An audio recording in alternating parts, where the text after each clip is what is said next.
முதலமைச்சர் விஜய் தலைமையில் இன்னைக்கு தமிழக எம்பிக்கள் கூட்டம் நடைபெற்று இருந்தது. இந்த கூட்டத்தில் தொகுதி மறுவரையறை தொடர்பாக சட்டப்பேரவையில் தனி தீர்மானம் நிறைவேற்றுக்கு முடிவு செய்யப்பட்டு இருப்பதா தற்போதைய தகவல். கூடுதல் விவரங்களோடு இணைகிறார் செய்தியாளர் பாஸ்கரன். வணக்கம். தொடர்பான விவரங்கள். தமிழக முதலமைச்சர் விஜய் தலைமையில இன்று தமிழகத்தைச் சேர்ந்த மக்களவை மற்றும் மாநிலங்களவை உறுப்பினர்களுடைய கூட்டம் என்பது சென்னை கலைவாணர் அரங்கத்தில் நடைபெற்றது. கூட்டத்தில் பங்கேற்பதற்கு 57 மக்களவை மாநிலங்களவை உறுப்பினர்களுக்கு அழைப்பு விடுக்கப்பட்டிருந்தது.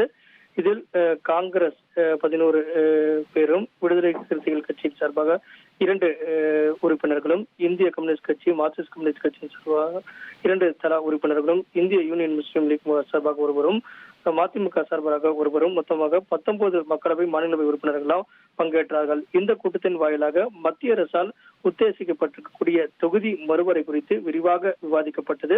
தமிழக முதலமைச்சர் விஜய் தலைமையில மக்கள் தொகையை கட்டுப்பாடாக மேற்கொள்ளப்பட்டதற்கு தமிழ்நாடு மற்றும் இதர தென் மாநிலங்களுக்கு பாராளுமன்ற பிரதிநிதித்துவத்தை பாதிக்கப்படாமல் தமிழ்நாட்டினுடைய தற்போதைய பிரதிநிதித்துவம் என்ற அடிப்படையிலேயே அந்த எண்ணிக்கையின் அடிப்படையிலே, அதாவது 39 மக்களவை தொகுதியினுடைய அதே எண்ணிக்கையில தொடர வேண்டும் என்பது குறித்தான தொடர் வலியுறுத்தல்கள் என்பது கட்சியின் சார்பாக, உறுப்பினர்கள் சார்பாக முன்வைக்கப்பட்டது.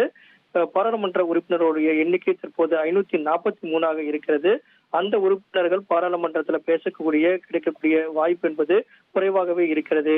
இதையெல்லாம் எண்ணிக்கையை அதிகரித்தால் அவர்கள் பேசுவதற்குண்டான வாய்ப்புகளும் கருத்துக்களை முன்வைப்பதற்கான வாய்ப்புகளும் குறைவாகவே இருக்கும்.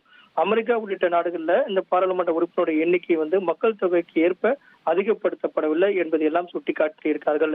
அந்த வகையில தற்போது இருக்கக்கூடிய 543 என்ற எண்ணிக்கையிலே தொடர வேண்டும் அப்படிங்கறதை எல்லாம் சுட்டிக்காட்டியிருக்கிறார். மக்களவை உறுப்பினருடைய எண்ணிக்கை 543 என்ற அளவிலேயே நிரந்தரமாக வைப்பதற்கும், மாநிலங்களுக்கிடையே எண்ணிக்கை பகிர்வை நிரந்தரமாக வைப்பதற்கும் அதற்கு தேவையான உரிய சட்ட திருத்தங்கள் பாராளுமன்றத்தில் கொண்டு வர வேண்டும் என்று இன்று வலியுறுத்தப்பட்டிருக்கிறது. அதே நேரத்துல தமிழ்நாடு மற்றும் தென் மாநிலங்கள் உரிமையை நிரந்தரமாக பாதுகாக்க தமிழக சட்டப்பேரவையில ஒரு அரசினர் தனி தீர்மானம் நிறைவேற்றுவதாக ஒருமனதாக இன்றைய கூட்டத்தில் முடிவெடுக்கப்பட்டிருக்கிறது.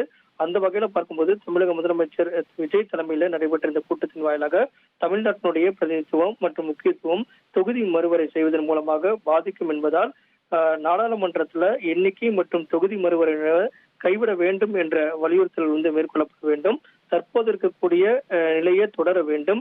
தமிழ்நாட்டினுடைய உரிமையை நிலைநிறுத்துவதற்கு அனைத்து கட்சிகளும் ஒருங்கிணைந்து செயல்பட வேண்டும் அப்படிங்கிறது தான் இன்றைய கோரிக்கையாக முன்வைக்கப்பட்டிருக்கிறது. அந்த வகையில தான் வரக்கூடிய நாட்கள்ல ஒரு அரசினர் தனி தீர்மானம் என்பது தற்போது இருக்கக்கூடிய நிலையை தொடர வேண்டும் அப்படிங்கிறதும், மறுவரையை கைவிட வேண்டும் என்பதை வலியுறுத்தும் வகையில தீர்மானம் தமிழக சட்டப்பேரவையில நிறைவேற்றப்பட உள்ளது. அது குறித்தான முடிவுகள் இன்று நடைபெற்ற தமிழக முதலமைச்சர் விஜய் தலைமையில் நடைபெற்ற கூட்டத்தில் முடிவெடுக்கப்பட்டிருக்கிறது.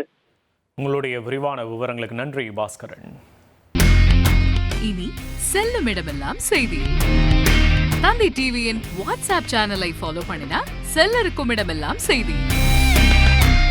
இதோ QR கோட் இப்பவே ஸ்கேன் பண்ணுங்க, ஃபாலோ பண்ணுங்க.